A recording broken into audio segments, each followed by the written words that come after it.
Guys, welcome to my channel. आज के video में हम लोग देखने वाले हैं जननायक चंद्रशेखर विश्वविद्यालय बलिया के बीएड 4th सेमेस्टर के पेपर को। देखिए 2020 का पेपर है लिंग विद्यालय तथा समाज, जेंडर, स्कूल एंड सोसाइटी। तो ये देखिए किस तरह से आप लोग से क्वेश्चन पूछा जाएगा।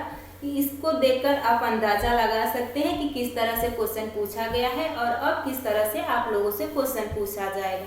ये टेलीग्राम चैनल है, यहाँ से आप लोग जुड़ जाइएगा, मैं अपलोड कर दूंगी उस पर, वहाँ से आप लोग इसको डाउनलोड कर लीजिएगा। चलिए अपनी वीडियो को स्टार्ट करते हैं। तो देखिए किस तरह से आप लोग से क्वेश्चन पूछा गया है। देखिए आप लोग का पहला क्वेश्चन है, निम्नलिखित के लघु उत्तरी दीजिए, यानी 10 क्वेश्चन है, हर क्वेश्चन 2 नंबर का है। लिंग और शिक्षा क्या है। देखिए एक होता है, देखिए लिंग में आप लोग को बहुत कंफ्यूज होगा। मैं सजेस्ट करूंगी कि आप लोग इसको इंग्लिश में याद कीजिएगा। एक जेंडर होता है और एक सेक्स होता है, और इसी से आप लोग अगर एक लिंग और लैंगिकता होता है और उसको अगर आप लोग उन्हें अच्छे से नहीं समझेंगे तो आप लोग हमेशा कंफ्यूज रहेंगे और क्वेश्चन भी गलत करके आएंगे। तो देखिए जेंडर, जेंडर ने यानी जेंडर क्या होता है कि जेंडर ने समाज ने बनाया हुआ है। लड़की ये कपड़ा नहीं पहनेगी, लड़का ये कपड़ा पहनेगा, लड़की ये सब मैथ सब्जेक्ट नहीं पढ़ेगी, लड़की गृह विज्ञान पढ़ेगी। तो ये सब आप लोग का समाज ने बनाया हुआ है। लड़की चूल्हा बर्तन करेगी, लड़के बाहर काम करेंगे, या लड़के घर में कार्य नहीं करेंगे, महिलाएं बाहर कार्य नहीं करेंगी। ये समाज की देन है, ना कि ये जैविक है। लेकिन यहीं पे आप लोग का लिंग पूछ दे, देखिए हिंदी में दोनों को लिंग कहेंगे या कहीं भी लैंगिकता भी दे सकता है, नहीं तो लिंग ही देता है। इसलिए आप लोग से रिक्वेस्ट है कि आप लोग इसका नाम इंग्लिश में ही याद कीजिएगा। जेंडर, जेंडर मतलब समाज ने दिया है, और सेक्स जो जैविक है, प्राकृतिक की देन है, यानी लड़का लड़की ये जैविक है, ये सेक्स है। तो आप लोग को इसमें अब कंफ्यूज नहीं होना है। देखिए हिंदी में आप लोग को हर जगह पे लिंग दे सकता है या कहीं पे लैंगिकता दे सकता है, लेकिन इसको जब आप इंग्लिश में याद किए रहेंगे तो आप लोग को आसानी होगा। जेंडर का मतलब है कि समाज की देन है, और सेक्स का मतलब है कि जो प्रकृति ने दिया है। लड़का लड़की ये प्रकृति ने बनाया हुआ है, लेकिन लड़की क्या पहनेगी, लड़का क्या पहनेगा, लड़की कौन सा कार्य करेगी, नहीं करेगी, लड़का कौन सा कार्य करेगा, नहीं करेगा, ये समाज ने बनाया हुआ है। भारत की लिंग संस्कृति क्या है, यानी what is gender culture of India. लिंग आधारभूत परिप्रेक्ष्य क्या है। देखिए जेंडर, जेंडर मतलब यहाँ पे पूछा गया है भारत के समाज के बारे में कि समाज की देन क्या है, ना कि आप लोग के सेक्स के बारे में पूछा गया है। लिंग आधारित परिप्रेक्ष्य क्या है, आप लोग का भारत में लिंग असमानता का कारण क्या है। देखिए इस तरह से क्वेश्चन आप लोग से पूछे गए हैं, और इसी के अकॉर्डिंग आप लोग को प्रिपरेशन करना है, क्योंकि इसी तरह से क्वेश्चन आप लोगों से भी पूछे जाएंगे, कोई उतना हार्ड क्वेश्चन नहीं पूछा जाएगा।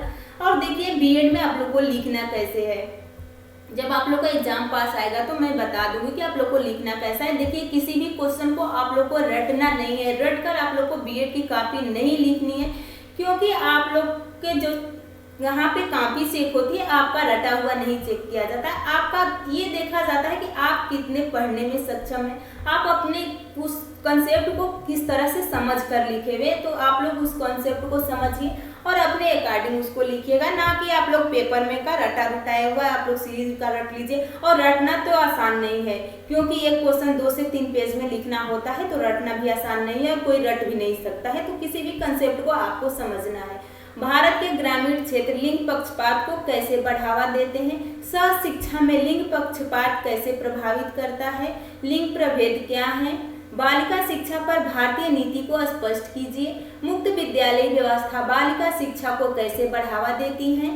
अगला है, देखिए भारतीय परिप्रेक्ष्य में शिक्षा के लिए लिंग की उपयोगिता का उल्लेख कीजिए। लिंग प्रभेद में परिवार और समुदाय के योगदान की विवेचना कीजिए। और देखिए सेक्स और जेंडर से आप लोग के सीटेट में क्वेश्चन पूछे ही जाते हैं, और इसी में सीटेट आप लोग को कंफ्यूज कर देता है। तो इसलिए आप लोग को इसको इंग्लिश में ही याद करना बेटर होगा। देखिए भारतीय सामाजिक प्रणाली में संप्रदाय आधारित लिंग पक्षपात की विवेचना कीजिए। यानी जेंडर बायस क्या होता है, ये देखिए ये 3 प्रकार का होता है। एक जेंडर स्टीरियोटाइप होता है, एक जेंडर बायस होता है, और एक जेंडर समानता होता है। तो जेंडर बायस में पक्षपात, लड़का और लड़की में भेदभाव करना, और जेंडर समानता में दोनों को एक समान समझना, और स्टीरियोटाइप में जो पहले से रीतियां चली आ रही हैं वो जेंडर स्टीरियोटाइप हो जाएंगी। जब हम इसका इस क्लास स्टार्ट करेंगे तो बिल्कुल एक एक पॉइंट को डिटेल से पढ़ेंगे। आज केवल क्वेश्चन देख रहे हैं कि क्वेश्चन किस तरह से आप लोगों से पूछा गया है। लिंग पक्षपात को भारत में कैसे दूर किया जा सकता है, सुझाव दीजिए।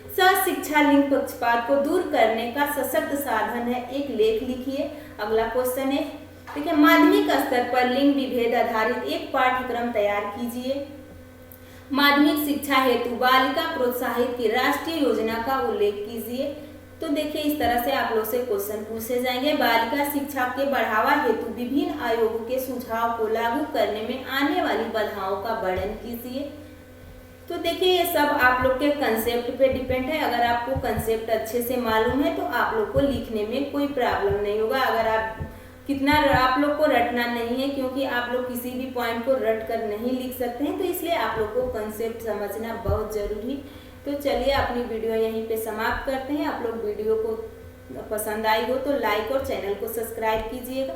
चलिए नेक्स्ट वीडियो में बहुत जल्द मिलेंगे, तब तक के लिए बाय बाय।